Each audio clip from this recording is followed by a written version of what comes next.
नमस्ते अस्तु धन्वने बाहुभ्यामुत ते नमः। यात इषुः शिवतमा शिवं बभूव ते धनुः। शिवा शरव्याय तव तया नो रुद्रमृडया।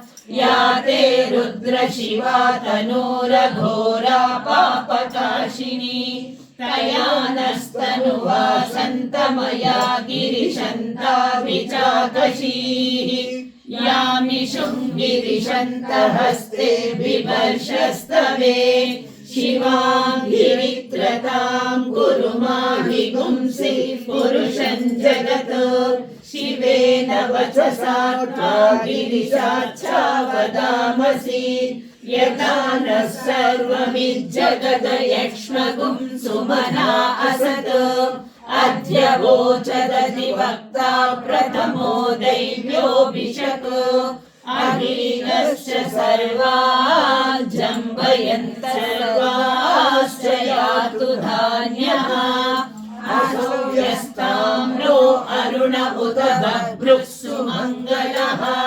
ये चेमागुं रुद्रा अभितो दिक्षु श्रिता सहस्रशो वैशागुं हेड ईमहे। असौ यो वसर्पति नीलग्रीवो विलोहितः। उदैनं गोपा अदृशन्नदृशन्नुदहार्यः।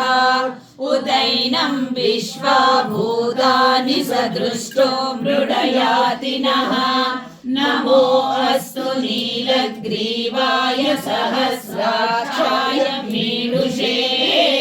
अथो ये अस्य सत्त्वानो हन्तेभ्यो करन् नमः।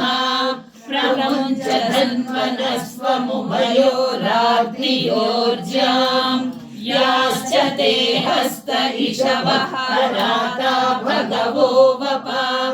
अवतत्य धनुस्त्वगुं सहस्राक्षुषतेषु ते।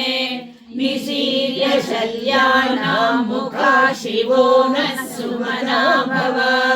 विद्यन् धनुः कपर्दिनो विशल्यो बाणवागुम् उत।